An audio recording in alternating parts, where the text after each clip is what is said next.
विद्यार्थी मित्रांनो, रोटेशनल डायनामिक्समध्ये आज मी पुढचा टॉपिक घेऊन येत आहे. मी पठाण जब्बार खान आणि तुम्हाला मी नवीन सिलेबसमधले जे आर्टिकल्स आहेत त्या नवीन सिलेबसमध्ये एक नवीन आर्टिकल यावर्षी ॲड केलं आहे पहा.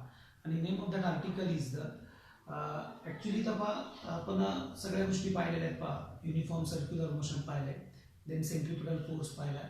सेंट्रिफ्युगल फोर्स नंतर युनिफॉर्म सर्क्युलर मोशनच्या ॲप्लिकेशन्समध्ये एक नवीन ॲप्लिकेशन म्हणजे there are so many applications. त्याच्यातलं आपण पहिलं ॲप्लिकेशन पाहिलं होतं पहा टाईप्स ऑफ रोडमध्ये, expression of a maximum speed on a horizontal curve road. आणि you have a very important expression that is the V max, that is the optimum or maximum speed on a horizontal curve road. आणि तुम्हाला कोणतं expression मिळालं होतं?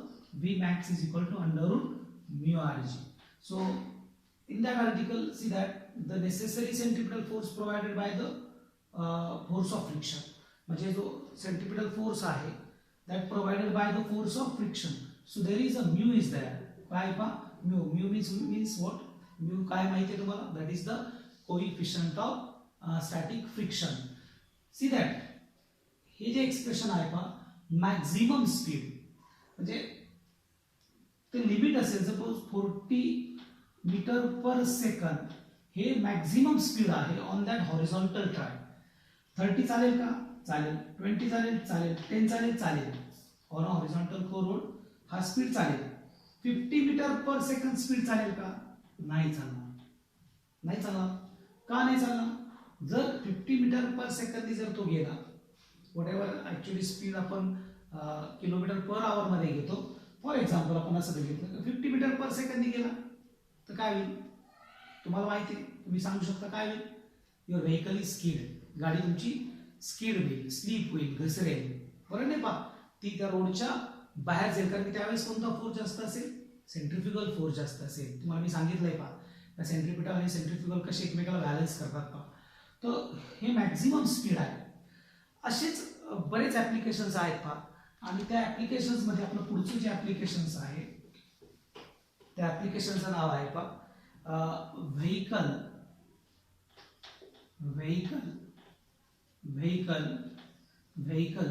काही vehicle असेल in a death well.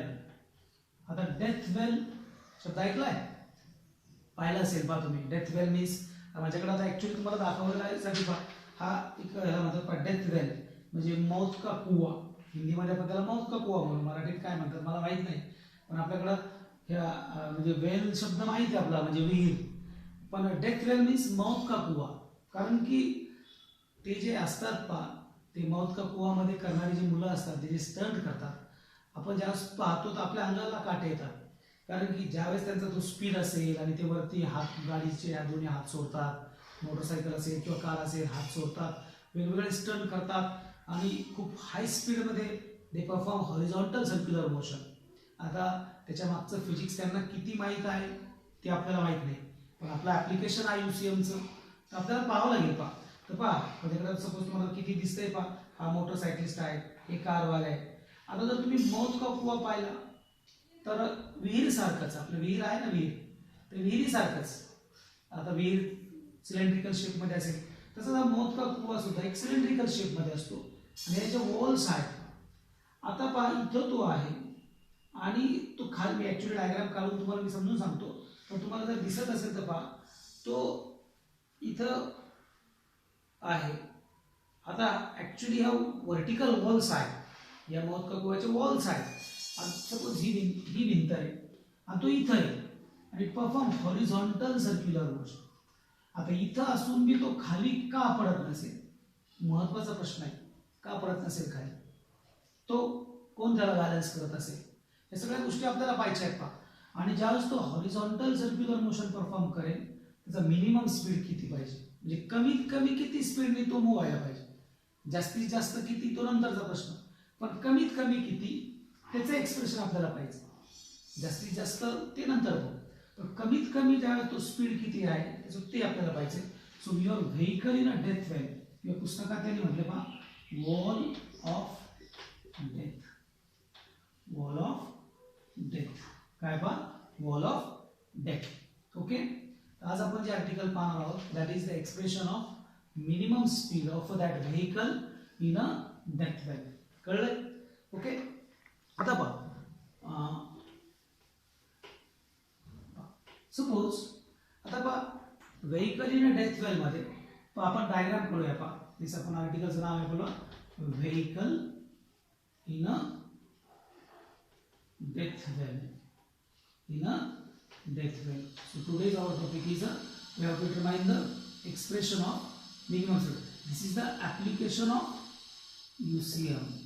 By application of uniform circular motion. आता पहा diagram करूया आपण. पहा सपोज दिस इज द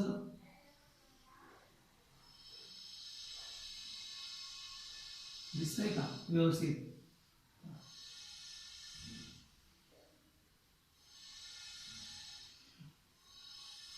आता ह्या वर्टिकल वॉल्स आहेत पहा, हे काय पहा, ह्या वर्टिकल वॉल्स आहेत. कशाच्या वॉल्स आहेत पहा? सपोज याला आपण नाव देऊया, दिस इज द डेथ वेल. हे काय पहा म्हणजे डेथ वेल. आणि ह्या वर्टिकल वॉल्स आहेत. सांगा बरं आता कुठं असेल नेमका तो व्हेकल? व्हेकल वाला कुठं असेल? या वॉलवर असेल. जिथं तो असेल तो इथं असेल, बरोबर आहे? ए नाव देऊ, ए या पॉइंटवर आहे. आणि आता सांगा बरं मला कोणतं मोशन होईल त्याचं? It's application of uniform circular motion. म्हणजे कोणतं मोशन घ्यायचं? हे is the circular motion. Which circular motion? That is the horizontal circular motion. कोणतं मोशन लिहायचं? Horizontal circular motion. ओके, कोणतं मोशन लिहा? Horizontal circular motion. लेट आता या डेथ वेल मध्ये तो फिरेल, याच्या आतमध्ये फिरेल ना तो. याच्या म्हणजे suppose it perform circular motion, म्हणजे हा त्याचा सर्क्युलर पाथ आहे. पहा तो जो स्टंट करण्याचा हा याचा सर्क्युलर पाथ आहे. So let O be the centre of the circle, let O be the centre of the circle and r be the radius of curvature. R be the radius of curvature. R काय असेल याची? Radius of curvature. आता पहा विद्यार्थी मित्रांनो, R be the radius of curvature. आता तुमच्या मनात बरेच प्रश्न निर्माण होतील. पहा तो या डेथ वेल मध्ये या ए पॉइंट वर आहे. सो हाऊ मेनी फोर्स, कधी बी पहा त्याच्या मागचं फिजिक्स काय ते पाहिजे. तर how many forces acting on the that vehicle, that object, that body. या ए पॉइंटवर ज्यावेळेस तो असेल म्हणजे त्या वॉलवर असेल, या व्हर्टिकल वॉलवर ज्यावेळेस तो असेल त्यावेळेस how many forces acting on the that object और दॅट व्हेकल. सो विचार करा. तर सगळ्यात पहिला एक सिंपल फोर्स आपल्याला मिळतो. इफ दॅट ऑब्जेक्ट असेल, बॉडी असेल, पार्टिकल असेल, तो स्टंट करणारा मुलगा असेल हॅव्हिंग मास, आणि मास असेल तर त्याला त्याचं weight acting in a downward direction. तर पहिला फोर्स कोणता असेल याचा? आपला हा वेट असेल आणि that is in a downward direction. तो किती असतो? mg. तो किती असतो? mg. आता बिकॉज ऑफ ग्रॅव्हिटी तो खाली मूव्ह होईल. बिकॉज ऑफ ग्रॅव्हिटी तो कुठं मूव्ह होईल? आता तो खाली मूव्ह होईल. ग्रॅव्हिटीमुळे तो कुठं मूव्ह होईल? खाली. आणि you know that frictional force कसा असतो? It is always opposite to the intention of motion. या स्टंट करण्याचं इंटेन्शन ऑफ मोशन खाली असेल आणि फ्रिक्शनल फोर्स कसा असतो? It's a tangential to the surface and as well as it is opposite to the intention of motion. So this is the direction of your frictional force. कोणता force असेल हा? Frictional force. हे लक्षात द्या पहा, frictional force. You know the laws of static friction. हा frictional force हा खूप महत्वाचा आहे. तो खाली जो पडत नाही because of you know the role of friction it oppose to the relative motion.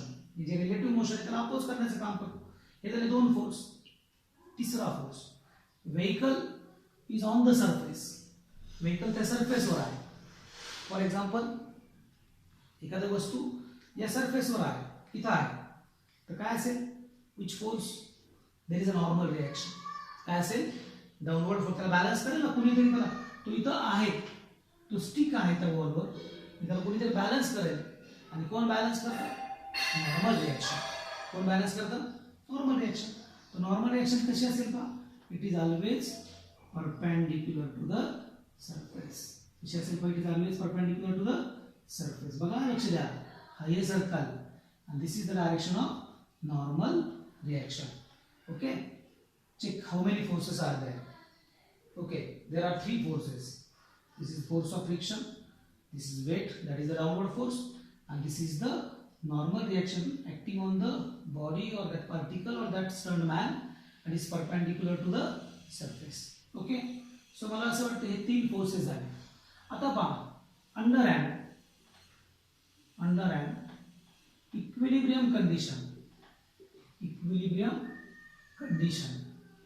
under an equilibrium condition, check which forces are balanced and which is unbalanced. कोणतं बॅलन्स फोर्सेस आहेत आणि कोणते अनबॅलन्स आहेत. तर लगेच कळेल तुम्हाला. This force of friction and weight, that is the downward force due to gravity, they are the balance. So weight is equal to force of friction. So weight किती त्याचा mg आणि फोर्स ऑफ फ्रिक्शन किती fs आहे. त्याने balance केलं. वेटने काय केलं, वेटला कोणी बॅलन्स केलं, force of friction. So suppose this is the expression number 1. Okay, weight is equal to force of friction. Then which one is unbalanced? कोणता unbalanced आहे, normal reaction. हे unbalanced आहे. आणि force आहे, it's a force. You know role of force to change the position. याला circle मध्ये फिरवायला, याचा circular motion व्हायला this normal reaction is responsible. लक्ष द्या. In a vehicle, in a death well, whenever it performs circular motion, who is the responsible? That is the normal reaction.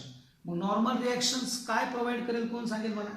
That normal reaction provides the necessary centripetal force. That is the expression, magnitude of centripetal force is mv square upon r or mr omega square or mv class आपण म्हणतो mv omega.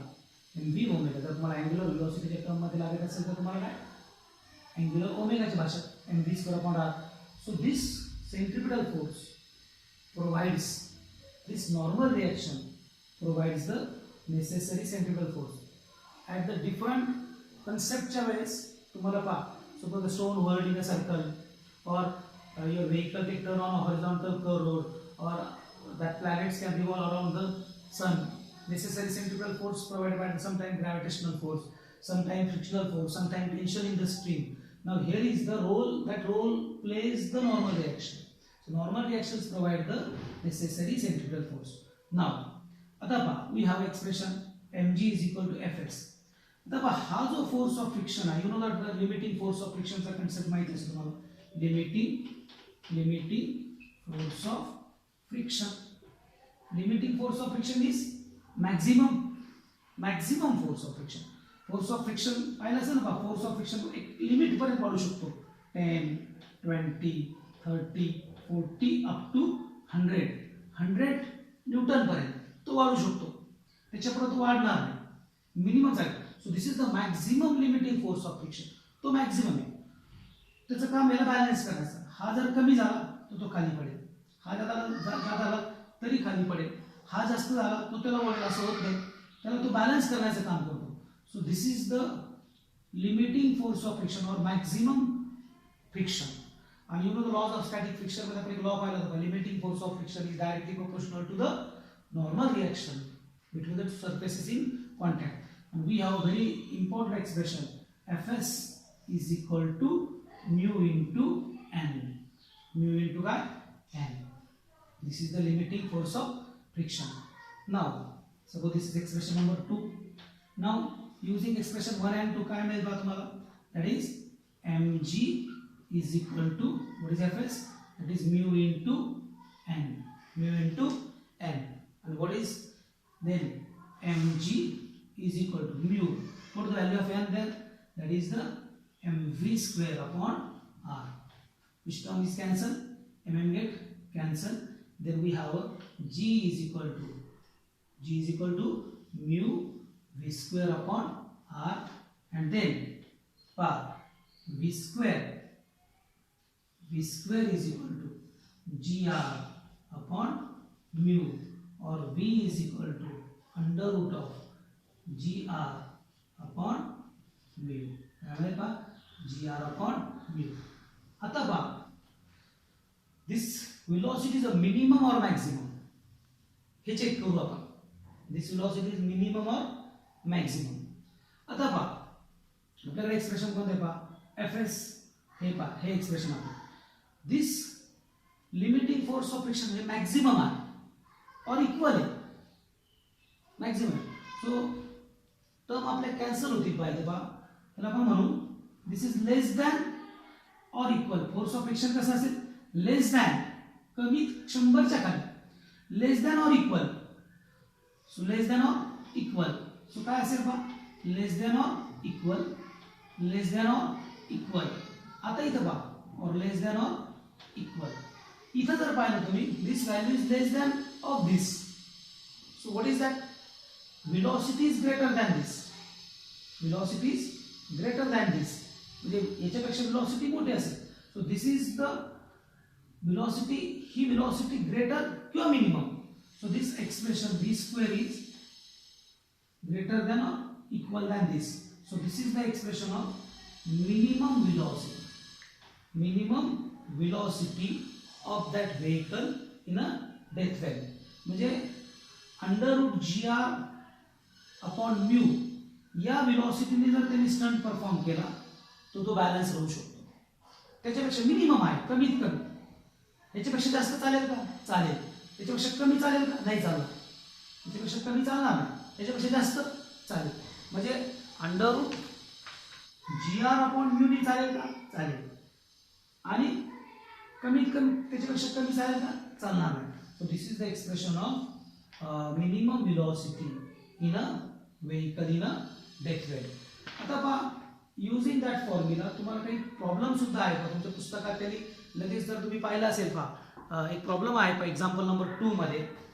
मोटरसायकलिस्ट to be treated as a point mass is to be undertaken horizontal circle inside the cylindrical wall of a belt of a inner radius 4 meter, r is equal to 4 meter. Coefficient of static friction between the tires and the wall is 0.4. Calculate the minimum speed and frequency necessary to perform this stunt. जर तुम्ही पाहिलं तर एकदम सोपा problem आहे पहा. So this is the very important article that is the vehicle in a death well. काय काय पाहिलं पहा आपण की तो डेथ व्हॅल मध्ये व्हेनेवर परफॉर्म स्टंट त्याची मिनिमम व्हेलॉसिटी किती असेल, तर मिनिमम व्हेलॉसिटी किती असेल त्याची अंडर रूट जी आर अपॉन म्यू. ओके. थोडासा व्हिडिओची लेंथ कमी करायची आहे त्याच्यामुळे थोडं फास्ट तुम्हाला बोललोय मी. नेक्स्ट लेक्चरला याच्यापेक्षा आपण थोडं स्पीड कमी करून पुढचा आर्टिकल पाहू. व्यवस्थित अभ्यास करा, काळजी घ्या. आमचे सगळे शिक्षक म्हणजे आमचे माननीय प्राचार्य सुद्धा तुम्हाला व्हिडिओ सेंड करतायत आणि ते व्हिडिओ तुम्ही ग्रुपवर व्यवस्थित पाहून ते डाउनलोड करा, त्याच्या नोट्स काढा. प्रत्येक शिक्षकाला एक एक चॅप्टर दिलेला आहे, तो त्या पद्धतीने व्हिडिओज तयार करून तुम्हाला सेंड करत आहे. खूप सुंदर प्रमाणे अतिशय चांगलं नियोजनबद्ध आपल्या विद्यालयाचं काम चाललेलं आहे पहा. आणि अंडर ऑब्झर्वेशन ऑफ प्रिन्सिपल चालू आहे. तर व्यवस्थित तुम्ही सुद्धा घरी बसल्या बसल्या, कारण की विलाज नाही, तो आम्हाला सुद्धा वाटतं का तुम्ही शाळेत यावं, तुम्हाला शिकवावं. आम्ही कधी मध्ये शाळेत जातो पण अतिशय अजिबात आमचं मन लागत नाही शाळेत. तुम्ही नसतात, तुम्ही दिसत नाही. देव करो, देवाचरणी प्रार्थना आहे का करून लवकरात लवकर संपून तुम्ही परत त्या आपल्या प्रिमायसेसमध्ये या, हसा खेळा, धिंगाणा घाला. तुमचा धिंगाणा पाहायची आम्ही खूप वाट पाहत आहोत. पुढच्या लेक्चरच्या वेळेस भेटेल. धन्यवाद. काळजी घ्या, घरी राहा, सुरक्षित राहा.